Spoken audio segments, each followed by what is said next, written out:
Hello everyone, ये है class 6 का chapter number 5 understanding elementary shapes.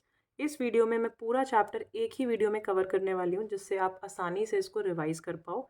अगर आप लोगों को ये मेरा पढ़ाने का स्टाइल पसंद आ रहा है और मैथ्स आसान लगने लगी है, इंटरेस्ट आ रहा है मैथ्स में, तो प्लीज़ वीडियोज़ को शेयर ज़रूर किया करो, जिससे बाकी लोग जो मैथ्स को थोड़ा सा डिफ़िकल्ट मानते हैं, समझते हैं या उनको नहीं समझ आ रहा है, उनके भी बेसिक कॉन्सेप्ट जो है वो क्लियर हो सके, उनको भी हेल्प मिल सके। और अगर लाइक करना चाहते हो तो लाइक भी कर सकते हो, क्योंकि मुझे लाइक देखकर थोड़ी मोटिवेशन मिलती है और कुछ नहीं है। और अगर आप इन टॉपिक्स को, इस पूरे पूरे चैप्टर के एक एक टॉपिक को डिटेल में पढ़ना चाहते हैं, तो वो भी वीडियोस मेरी क्लास 6 की प्लेलिस्ट में बनी हुई हैं। इस वीडियो में तो मैं रिवाइज़ कराऊंगी, एक बार में पूरा चैप्टर कराऊंगी। अगर आपको टॉपिक वाइज देखना है तो आप प्लेलिस्ट में जाकर क्लास 6 की वीडियो सर्च कर सकते हैं। आपको सारे चैप्टर पे हर चैप्टर के हर टॉपिक पे वीडियो मिल जाएगी। अब हम इस वीडियो को स्टार्ट करते हैं। तो हमारा फर्स्ट टॉपिक है लाइन सेगमेंट। इससे पहले वाली वीडियो में यानी चैप्टर नंबर 4 में मैंने आपको लाइन सेगमेंट का मतलब बताया था।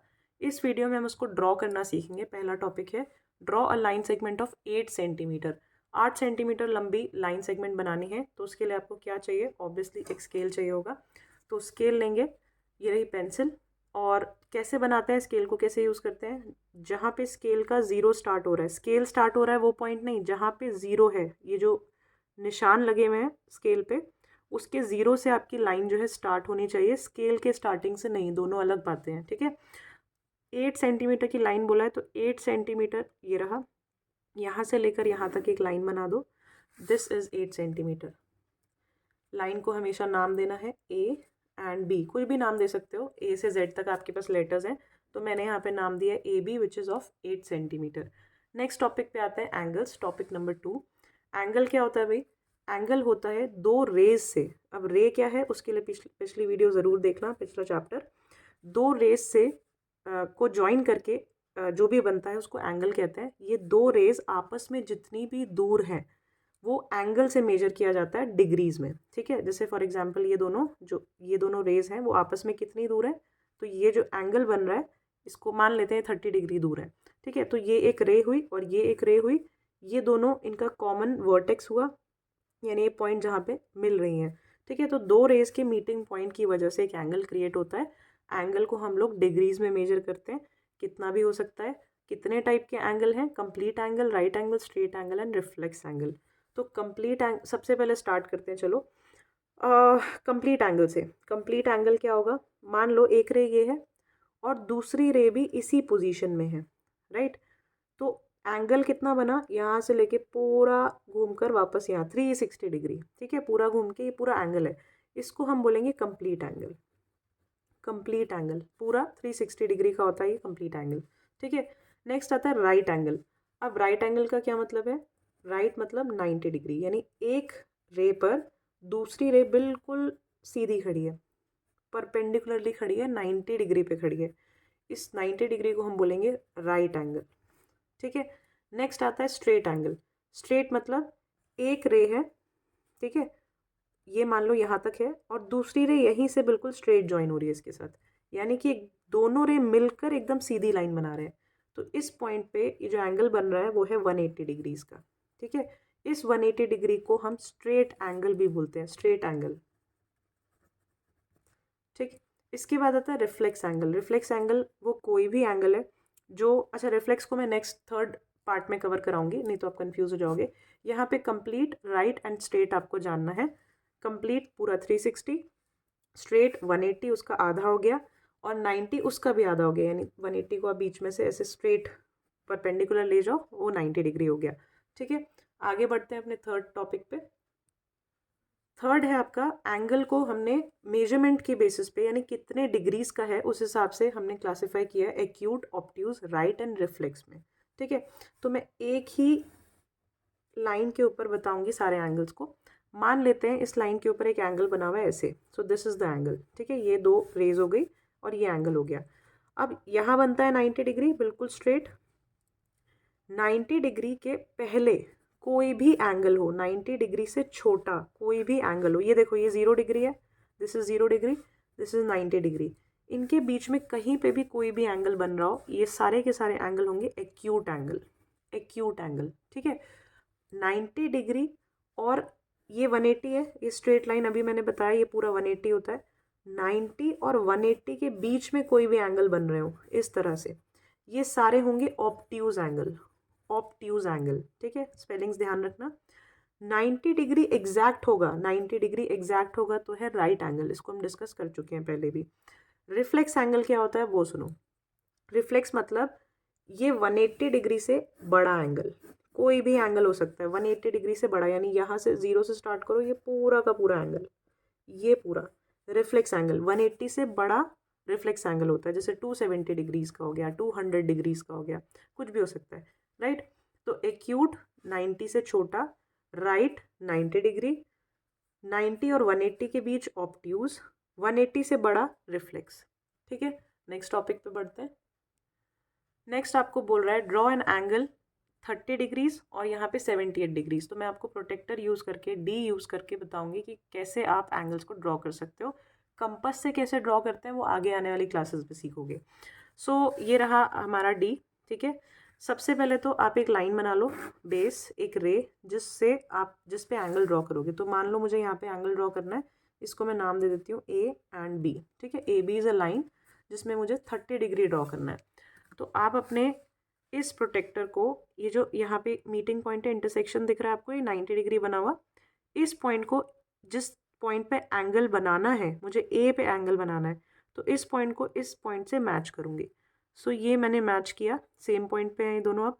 और इस लाइन को इस लाइन से मैच करूँगी, जो मैंने ए बी लाइन नीचे बनाई हुई है उसको इस प्रोटेक्टर पे जो लाइन है उससे मैच करूँगी, ठीक है। ओके, मैच हो गया है। अब देखो ध्यान से, 30 डिग्रीज मेरा जो लाइन है वो इस डायरेक्शन में जा रहा है, ठीक है। ए से बी की तरफ लाइन जा रही है, तो मैं जिधर लाइन जा रही है उधर जो 0 लिखा है वहीं से उस रीडिंग को लूँगी। देखो डी में आपको हमेशा 2 रीडिंग्स मिलेंगी, एक ये 0 इधर से ऐसे बढ़ती हुई, एक इस साइड से बढ़ेगी, 0 10 20 30 40। तो अगर अभी मैं दोनों का डिफरेंस बताऊंगी, ध्यान से सुनना। अगर आप यहाँ से एंगल बना रहे हो तो लाइन आपकी इस तरफ जा रही है, तो यहाँ से आपका 0, आपको ये वाला रीडिंग लेना है, 0 वाला, जहाँ से 0 स्टार्ट हो रहा है। अगर मैं यही एंगल जो है बी पे बना रही होती, बी वाली साइड पे, तो मैं कौन सा वाला नंबर चूज़ करती, ये बी से ए जा रहा है, मतलब मेरी डायरेक्शन जो है उस साइड हो गई, तो उस साइड लिखा हुआ नंबर 0 देख लो कहाँ पे है, और 0 वाली लाइन को आपको रेफर करना है एंगल बनाते टाइम, ठीक है। तो अभी मैं ए की तरफ बना रही हूँ, तो ए पे अपना ये डी ऐसे रखूँगी, लाइन मैच करूँगी। ए बी इधर जा रहा है, 0 देखते हैं, 30 डिग्री बनाना है, तो 30 देखो ये रहा, दिस इज 30 के सामने आप बिल्कुल ऐसे एग्जैक्ट पॉइंट लगा दो एंड देन ए को इस पॉइंट से मिला दो, कितना भी आगे तक मिला सकते हो, डजेंट मैटर। ये बन गया आपका 30 डिग्रीज, ठीक है। ऐसे ही अगर आपको 60 बनाना है तो यहाँ फिर से ये लाइन मिलाओ, ठीक है। 60 कहाँ होगा, देखो ये 30 है, ये रहा 60, ये सामने 60 हो गया, मिला दो इनको। 90 बनाना है, कुछ भी बनाना है, बन जाएगा। अब यहीं पे मैं आपको बता देती हूँ, नेक्स्ट पार्ट है 78 डिग्रीज बनाना। तो अगेन मैंने लाइंस को मिलाया हुआ है, ये वाली लाइन बिल्कुल मतलब एक दूसरे के ऊपर होनी चाहिए। 78 डिग्रीज आपको बनाना है, तो 70 देखो मुझे यहाँ मिल रहा है, ये रहा 70, ठीक है। 70 के बाद यहाँ डायरेक्ट 80 है, तो 78 इन दोनों के बीच में आएगा। इन दोनों के बीच में 10 लाइन्स होती हैं, 5 के गैप में 10 लाइन्स होती हैं, तो आपको 8 कहाँ मिलेगा, 8th लाइन पे। तो 78 वुड बी यहाँ से 2 लाइन्स कम, ठीक है, यहाँ कहीं होगा 78। यहाँ पॉइंट लगाया एंड देन मैच इट, ये बन गया आपका पूरा का पूरा एंगल 78 डिग्रीज। आई होप आपको ये समझ आ रहा होगा। अब हम नेक्स्ट टॉपिक पे बढ़ते हैं, विच इज़ परपेंडिकुलर बाइसेक्टर। आपको किसी लाइन को सबसे पहले मतलब समझते हैं परपेंडिकुलर बाइसेक्टर का। तो एक लाइन आपको दी हुई है, लाइन सेगमेंट दी हुई है, आपको बोला जा रहा है कि इसका बाइसेक्टर बनाओ, परपेंडिकुलर बाइसेक्टर। बाइसेक्टर का मतलब होता है ऐसी लाइन जो गिवन लाइन को, जो दी हुई लाइन है उसको 2 इक्वल पार्ट्स में डिवाइड कर दे। जैसे मैंने इस लाइन के ऊपर, ये लाइन है मान लो 5 सेंटीमीटर की, ठीक है, या 6 ले लो, 6 सेंटीमीटर्स की लाइन है। आपने इसका बाइसेक्टर बनाया, तो ये बाइसेक्टर है बिल्कुल, यानी एक ऐसी लाइन होगी, अगर मैं बोलती हूँ ये बाइसेक्टर है, तो ये एक ऐसी लाइन होगी जो इस लाइन को 2 इक्वल पार्ट में बांट रही होगी, यानी 3 सेंटीमीटर इधर करेगी और 3 सेंटीमीटर इधर कर देगी, ठीक है। तो इसको कहते हैं बाइसेक्टर। और ये मोस्टली परपेंडिकुलर होता है, ठीक है, क्योंकि सीधा बिल्कुल अगर परपेंडिकुलर वर्ड लिखा है यानी ये 90 डिग्री है, राइट। सो अब इसको ड्रॉ करना सीखते हैं। मान लो आपको कोई भी लाइन दी हुई है, लाइन लेट्स से आपको दी है, ये थोड़ी स्पेस कम है, मैं दूसरा पेज यूज़ करती हूँ। मान लेते हैं हमें दिया हुआ है लेट्स से 8 सेंटीमीटर्स की line, right, this is 8 centimetre. ये लाइन दी है ए बी और बोला जा रहा है कि इसका परपेंडिकुलर बाइसेक्टर बनाओ। तो कैसे ड्रॉ करना है, आपको लेना है कंपास। कंपास को इतना खोलना है अंदाजे से, जस्ट आपको अपनी जजमेंट के हिसाब से उसको इतना ओपन करो कि ये इस लाइन के आधे से ज़्यादा हो, ठीक है। कितना भी हो सकता है लेकिन आधे से ज़्यादा होना चाहिए, जैसे half would be somewhere here, ये आधा समझ लो इतना है, ठीक है। तो इतने से ज़्यादा कितना भी खोल लो, देखो अब ये आधे से तो ज़्यादा ही खुला हुआ है ना, ओपन है, बस इतना काम करना है। अब क्या करोगे, एक इस एक तरफ वाले पॉइंट से इधर आर्क लगाओ, एक इधर आर्क लगाओ। खुल के कंस्ट्रक्शन करना है, खुल के नहीं करोगे तो फिर टाइम लग सकता है, ठीक है। ऐसे ही दूसरे वाले पॉइंट से, खुल के से मेरा मतलब है आर्क बड़ी बड़ी लगाओ, जिससे आपको आसानी हो पॉइंट ऑफ इंटरसेक्शन ढूंढने में। पॉइंट ऑफ इंटरसेक्शन का मतलब है, अभी आपको पता चलेगा। अब मैं इस साइड से भी एक आर्क ऐसे लगा रही हूँ, ठीक है, और एक आर्क इस साइड से लगा रही हूँ। तो ये पॉइंट ऑफ इंटरसेक्शन मतलब दोनों आर्क जहाँ पे मिली है ना, ये पॉइंट मुझे चाहिए था, राइट। मैंने क्या किया, फिर से देखो, कंपास को आधे से ज़्यादा खोला। किसके आधे से ज़्यादा, जो भी लाइन आप बाइसेक्ट करने जा रहे हो उस लाइन की जो भी मेजरमेंट है। जैसे ये 8 सेंटीमीटर है तो 4 सेंटीमीटर से ज़्यादा खुला होना चाहिए, अंदाजे से कितना भी खोल सकते हो। फिर एक तरफ के पॉइंट से दोनों साइड आर्क लगाई बड़ी बड़ी, इसी तरह दूसरे वाले पॉइंट से भी बड़ी बड़ी दोनों साइड आर्क लगाई। आर्क को ऐसे लगाना है कि पॉइंट ऑफ इंटरसेक्शन आपको मिल जाए।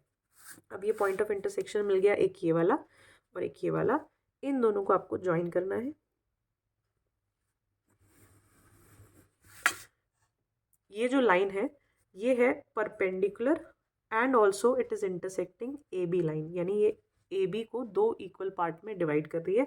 चाहे आप मेजर करके देख लो, हमने बनाई थी ए बी 8 सेंटीमीटर की, देखो 4 से जा रही है लाइन, 4 सेंटीमीटर्स को क्रॉस कर रही है, तो 4 सेंटीमीटर इधर हो गया, 4 सेंटीमीटर इधर हो गया। तो इस लाइन को, इसको मान लो नाम दे देते हैं एल। तो L line is a perpendicular bisector on A B. A B line के ऊपर एल जो है वो परपेंडिकुलर बाइसेक्टर है। अब आते हैं नेक्स्ट टॉपिक पे, which is types of triangle. तो ट्राइंगल कितने तरह के होते हैं वो देखो। अगर मैं साइड्स के बेसिस पे उनको क्लासिफाई करूं तो ट्राइंगल जो है 3 तरह के हैं। कौन कौन से, सबसे पहला है स्केलीन ट्राइंगल। ऐसा ट्राइंगल जिसकी तीनों साइड अलग अलग मेजरमेंट की है। For example this is 2 centimetre, this is 3 centimetre and this is 5 centimetre. तीनों की मेजरमेंट डिफरेंट है, कुछ भी हो सकती है, 20, 30 और 50 भी हो सकती है, ठीक है, anything, any unit, centimetre, metre, whatever. तो ये हो गया स्केलीन ट्राइंगल। आइसोसेलेस ट्राइंगल की क्या खास बात होती है, ऐसा ट्राइंगल जिसकी दो साइड इक्वल हो। जैसे ये 3 सेंटीमीटर है, मान लो ये 3 सेंटीमीटर है और ये 4 सेंटीमीटर है, कोई भी दो साइड इक्वल होंगी, ये इसके इक्वल है, that means it is an isosceles triangle. ये ऐसा भी हो सकता है, ठीक है, मतलब एंगल कोई भी हो सकता है ट्राइंगल को देखने का। ऐसे हो सकता है ये दोनों साइड इक्वल है और ये अलग है, जैसे ये मान लो 5 सेंटीमीटर है और ये 4 सेंटीमीटर, 4 सेंटीमीटर है, ठीक है। तो कोई भी दो साइड इक्वल होनी चाहिए, उसको हम आइसोसेलेस ट्राइंगल बोलेंगे। इसी तरह इक्विलेटरल ट्राइंगल, आपको नाम से ही पता चल रहा होगा, इक्विलेटरल मतलब सारी साइड इक्वल होंगी। सारी साइड इक्वल से मेरा मतलब है अगर ये 5 है तो ये भी 5 और ये भी 5, all side would be equal. इसको हम कहते हैं इक्विलेटरल ट्राइंगल। अब मान लो एंगल्स के हिसाब से अगर हम ट्राइंगल्स को क्लासिफाई करें तो हमारे पास, अभी मैंने बताया आपको कुछ देर पहले, एक्यूट एंगल, राइट एंगल और ऑब्ट्यूज एंगल। तो ये इसी के मीनिंग ध्यान में रखते हुए आपको ट्राइंगल्स को भी समझना है। अगर कोई ट्राइंगल ऐसा है जिसमें एक एंगल एक्यूट एंगल है, एक्यूट मतलब 90 से कम, फॉर एग्जांपल 45 डिग्री का है, 30 डिग्री का है, तो इस ट्राइंगल को मैं एक्यूट एंगल बोलूँगी, ठीक है। राइट एंगल ट्राइंगल मतलब कोई भी एक एंगल जो है वो राइट एंगल ज़रूर होगा, 90 डिग्री ज़रूर होगा, इसको मैं बोलूँगी right angle triangle. Obtuse angle का मतलब है कोई भी एक एंगल 90 डिग्री से बड़ा ज़रूर होगा। देखो ये ट्राइंगल, ये भी एक ट्राइंगल है, इसमें अगर ये बेस देखूँ मैं तो 90 डिग्री तो बिल्कुल ऐसे स्ट्रेट होगा, लेकिन ये स्ट्रेट से भी आगे जा रहा है, यानी ये कुछ लगभग 120 के आसपास का एंगल है, यानी 90 से बड़ा है। तो एक एंगल भी आपको 90 से बड़ा दिख जाए, यानी ऑब्ट्यूज एंगल दिख जाए, तो ये ऑब्ट्यूज ट्राइंगल है। ठीक है, एंगल्स के बेसिस पे भी नाम होते हैं, साइड्स के बेसिस पे भी ट्राइंगल के नाम होते हैं। अब देखते हैं क्वाड्रिलेटरल्स। क्वाड्रिलेटरल आ गया है ऐसी शेप जो 4 साइड से बनी है। ठीक है, क्वाड्रिलेटरल कोई भी ऐसी शेप जो 4 साइड से बनी है। जैसे कि पहली शेप है ट्रेपीजियम। ट्रेपीजियम कुछ ऐसी शेप होती है, ध्यान से देखना। इसमें कोई बहुत सारी खास बात नहीं है, सिर्फ एक बात आपको ध्यान रखनी है कि एक पेयर ऑफ ऑपोजिट साइड जो है पैरेलल होता है। जैसे कि ABCD ट्रेपीजियम है, तो AB जो है वो मुझे पैरेलल दिख रहा है CD के। इसका मतलब ये, इनको आप कितना भी एक्सटेंड करो, ये दोनों लाइन आपस में कभी नहीं मिलेंगी। और दूसरी जो पेयर ऑफ साइड है वो कभी ना कभी इंटरसेक्ट कर जाएगा, वो नॉन पैरेलल होता है। ठीक है, बस यही खास बात है। आगे बढ़ते हैं पैरेललोग्राम में। पैरेललोग्राम क्या होता है? ये एक ऐसा शेप है जिसमें दोनों ऑपोजिट साइड्स जो हैं वो, पेयर ऑफ ऑपोजिट साइड्स जो हैं वो पैरेलल होंगी और इक्वल भी होंगी। यानी कि ये इससे इक्वल होगा और ये आपस में इक्वल होंगे। Opposite pair of sides equal भी होंगे, पैरेलल भी होंगे। ये पैरेललोग्राम शेप होता है। अभी आपको सिर्फ शेप पहचाननी है और उसके बेसिक प्रॉपर्टी पता होनी चाहिए कि वो क्या होता है। रेक्टेंगल बहुत ही कॉमन है, ये आपको पता भी होगा। रेक्टेंगल में क्या खास बात है? Again opposite pair of side equal होगा और पैरेलल भी होगा, जैसे पैरेललोग्राम में होता है। लेकिन रेक्टेंगल में यहाँ के जो चारों एंगल्स होते हैं ना, इसके अंदर जो एंगल्स हैं वो सारे 90 डिग्री होंगे, यानी बिल्कुल एकदम पर स्ट्रेट कह रहे हो, राइट एंगल होंगे सारे, बिल्कुल एकदम राइट। चारों कोने जो हैं वो राइट होंगे। ठीक है, ये बस डिफरेंस होता है पैरेललोग्राम और रेक्टेंगल में, अदरवाइज इनकी मोस्टली प्रॉपर्टीज सेम है। आगे बढ़ते हैं रोम्बस में। अब रोम्बस से पहले यहाँ पे मैं आपको स्क्वायर बताना चाहूँगी। स्क्वायर क्या होता है? Square is a shape having 4 sides, जिसकी चारों साइड इक्वल है, चारों एंगल 90 डिग्री है और opposite pair of side parallel भी होते हैं। ठीक है, सब कुछ रेक्टेंगल जैसा है, सिर्फ रेक्टेंगल में क्या है, opposite pair of side equal है, इसमें सारी साइड्स ही इक्वल होती हैं। ठीक है, so it is a rectangle also, sorry हाँ, इसको हम रेक्टेंगल भी बोल सकते हैं। स्क्वायर जो है एक रेक्टेंगल की प्रॉपर्टी भी शो करता है, राइट। इसी तरह रोम्बस देखो, रोम्बस क्या है? रोम्बस एक ऐसी शेप है जैसे बर्फी होती है, उस तरह की शेप है। इसकी सारी साइड इक्वल होंगी लेकिन एंगल 90 डिग्री नहीं होते हैं, ये एंगल जो है 90 डिग्री नहीं होंगे इसके। ठीक है, पैरेलल होंगी opposite pair of sides, equal होंगी लेकिन एंगल 90 डिग्री नहीं होते, थोड़ा सा टिल्टेड होता है, ऐसे समझ लो, राइट। आगे बढ़ते हैं। अब 4 से ज़्यादा अगर साइड्स हो गई, नहीं उससे पहले एक टॉपिक है convex and concave quadrilateral. Convex and concave quadrilateral को ध्यान से समझना। एक छोटी सी बात से आपको ये कभी आप भूलोगे नहीं, आसानी से समझ आ जाएगा। क्या? क्वाड्रिलेटरल का मतलब है 4 साइड वाली कोई भी शेप, तो कोई भी शेप बना लो ऐसे रैंडमली, ये हो गया क्वाड्रिलेटरल। ठीक है, ये भी एक क्वाड्रिलेटरल है, राइट। इस तरह ये भी एक क्वाड्रिलेटरल है। लेट्स से मैंने कुछ ऐसे बना दिया, जैसे कुछ स्टार या ऐसा, जिसमें 4 साइड है, 1 2 3 4। ठीक है, ये सभी क्वाड्रिलेटरल हैं। अब इनमें से कुछ कॉन्वेक्स हैं और कुछ कॉन्केव हैं। कैसे पता चलेगा? ध्यान से देखना। आपको ये पता होना चाहिए कि डायगोनल क्या होता है। डायगोनल मतलब दो ऑपोजिट वर्टेक्स को ज्वाइन करती हुई लाइन, जैसे ये 1 और ये 2। ठीक है, ऐसी मान लो मैं आपको शेप बना के देती हूँ ऐसी कुछ। इसमें डायगोनल क्या होगी? इसकी ऑपोजिट वर्टेक्स को ज्वाइन कर दो, ये दोनों वर्टेक्स को ज्वाइन कर दो, तो ये 2 डायगोनल है। ठीक है, तो अब आपको ये ध्यान देना है, किसी भी क्वाड्रिलेटरल में अगर डायगोनल उस शेप के अंदर ही बन रही हैं, इस शेप में भी दोनों डायगोनल अंदर ही हैं शेप के, इस शेप में भी दोनों डायगोनल अंदर ही हैं, तो इनको हम बोलेंगे ऐसे। इसको भी बना देते हैं, डायगोनल बनाया रेक्टेंगल का, इसमें भी डायगोनल दोनों अंदर ही बनी है, तो इन तीनों को मैं बोलूँगी दे आर कॉन्वेक्स क्वाड्रिलेटरल। ठीक है, अब यहाँ की डायगोनल बनाते हैं। देखो, ये एक वर्टेक्स है, ये एक वर्टेक्स है, इसको तो ज्वाइन कर दिया। अब इसको और इसको ज्वाइन किया तो अंदर से नहीं जाएगा, स्ट्रेट ज्वाइन करना है बिल्कुल। ये रहा, सॉरी, ये ज्वाइन हुआ, तो ये जो डायगोनल है बाहर से गई है, तो एक डायगोनल ये हो गई, एक ये हो गई, लेकिन एक बाहर से जा रही है ना, शेप के बाहर बन रही है। ऐसे क्वाड्रिलेटरल को हम कहते हैं कॉनकेव क्वाड्रिलेटरल, कॉनकेव क्वाड्रिलेटरल। ठीक है, एक और एग्जांपल देती हूँ। इसी शेप को मैं अगर ऐसे बना देती हूँ, मान लो वी की तरह, लाइक दिस। ठीक है, ये क्वाड्रिलेटरल है, देखो 4 साइड है, 1 2 3 एंड 4। तो यहाँ पे मैंने एक डायगोनल ऐसे बनाई, एक ऐसे बनाई, तो एक बाहर बनी ना शेप के, तो this is again concave quadrilateral. ठीक है, अब आगे बढ़ते हैं। पॉलीगन क्या होते हैं? पॉली मीन्स होता है मैनी। ठीक है, मैनी साइड्स, कोई भी शेप जिसमें बहुत सारी साइड्स हैं, नंबर ऑफ साइड्स हैं, उसको हम पॉलीगन कहते हैं। तो सबसे पहली शेप जो पॉलीगन की होती है वो ट्राइंगल होती है, 3 साइड वाली। 3 साइड से कम साइड का आप कोई शेप बना ही नहीं सकते। आप 2 लाइन को मिला के कोई शेप कंप्लीट नहीं बना सकते, चाहे बना के देखना ना, साल बीत जाएंगे बट आप शेप नहीं बना पाओगे। तो हमेशा जो पहली शेप बनेगी वो 3 साइड मिनिमम आपको चाहिए होंगी।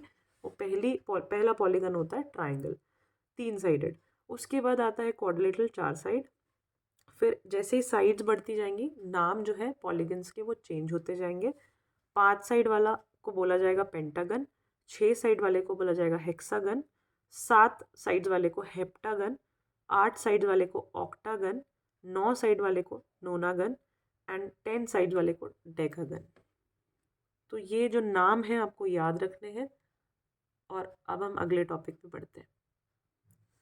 अगला टॉपिक है 3D शेप्स। तो हम एक एक करके 3D शेप्स को स्टडी करेंगे। 3D शेप्स का मतलब है, अभी तक जो हम पढ़ रहे थे ना शेप्स, वो 2D शेप थी, 2 डायमेंशन थी उसमें। डायमेंशन मीन्स लेंथ और ब्रेड्थ थी, जैसे कि आपका स्क्वायर हो गया, रेक्टेंगल हो गया, ट्राइंगल हो गया।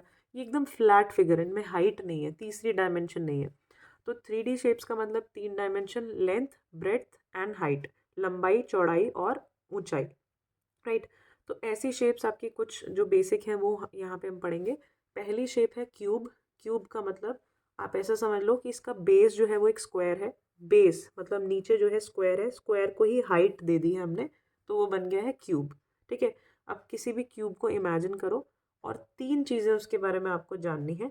सबसे पहली, फेसेस। फेसेस या सरफेसेस, कुछ भी बोल लो, इसी से बना है फेसेस से।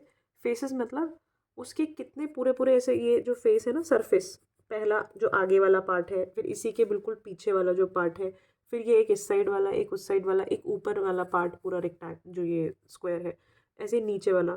तो ऐसे कितने फेसेस हैं? तो क्यूब में कितने फेसेस होते हैं?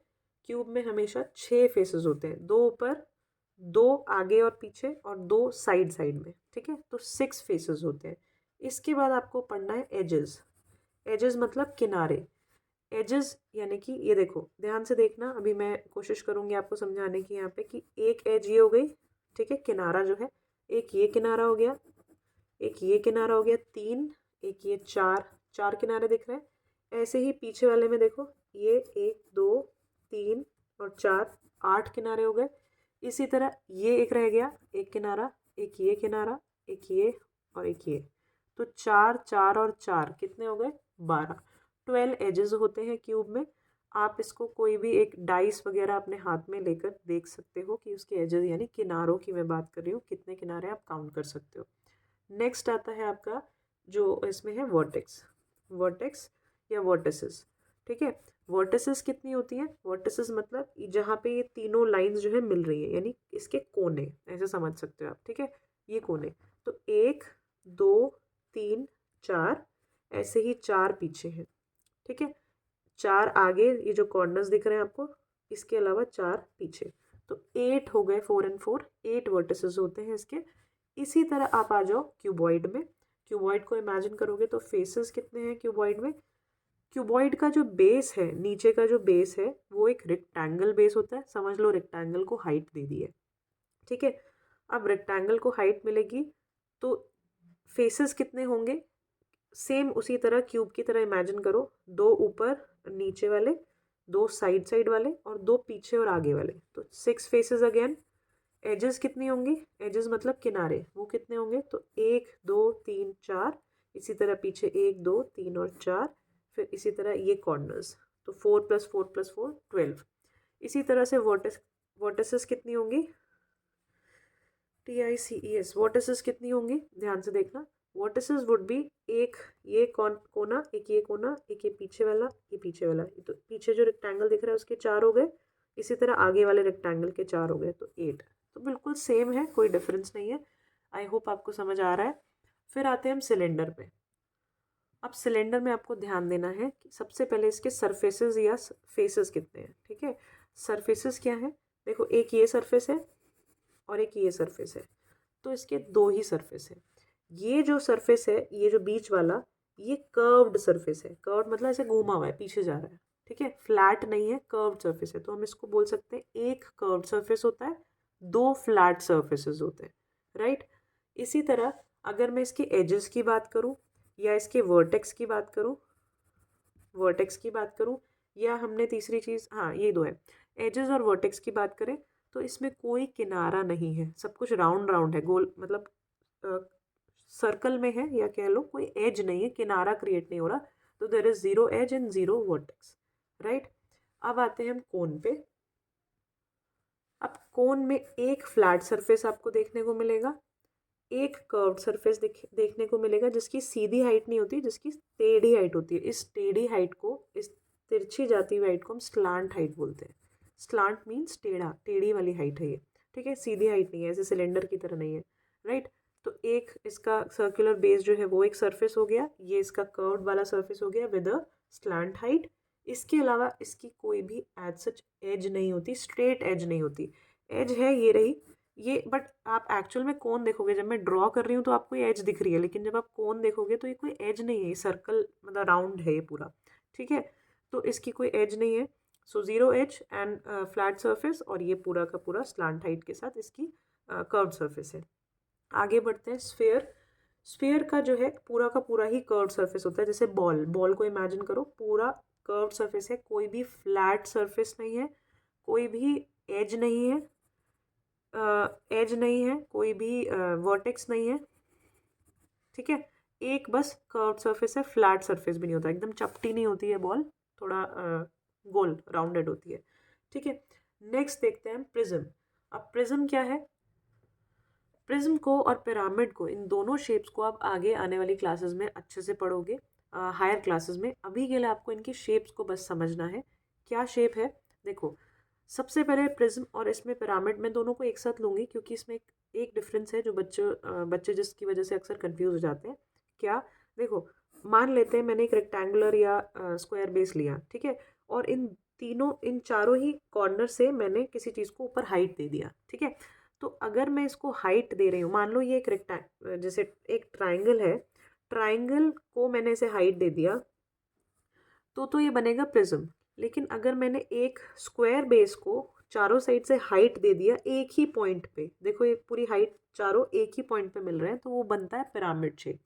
फिर से सुनो इस बात को ध्यान से, कि अगर मैंने एक किसी बेस को, इसका कोई बेस रहा होगा, ठीक है, ऐसे इसका बेस रहा होगा, बेस को मैंने हाइट दिया, लेकिन हाइट 2 जगह जाके मर्ज हुआ है, एक इस पॉइंट पे ऊपर हाइट जा रही है और एक इस वाले पॉइंट पे हाइट जा रही है ऊपर।